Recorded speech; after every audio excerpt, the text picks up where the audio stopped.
আমি এই মুহূর্তে দাঁড়িয়ে আছি সিয়াম ফরেস্ট গার্ডেনে। এই গার্ডেনে আমি 1 বছর আগে আসছিলাম, তখন এখানে এরকম এত গাছপালা এত কিছু ছিল না, কিন্তু 1 বছরে যে পরিবর্তনটা দেখছি সত্যি আমি অভিভূত। এখানে নানা রকম ঔষধি গাছ, ফলের গাছ, শাক সবজি সবই সবই দেখতে পাচ্ছি। এরকম একটা গার্ডেন মাত্র 1 বছরে এরকম রূপ নিয়েছে, এটা সত্যি খুব অবাক করার বিষয়।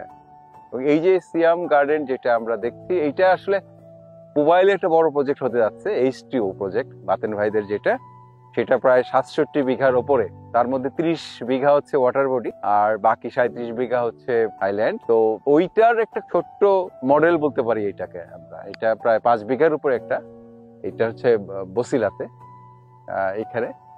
তো সকাল থেকে এখানে আছি, কনকনে শীত, কিন্তু এখানকার গাছপালার সান্নিধ্যে এসে এতে ঠান্ডার মধ্যে যেন অনেকটা অন্যরকম ভালো লাগা, ভালোবাসা, আর মাটি সোদা গন্ধ, সবকিছু মিলিয়েই আজকের এই দিনটায় সময়টা খুব ভালো কাটছে, ভালো যাবে।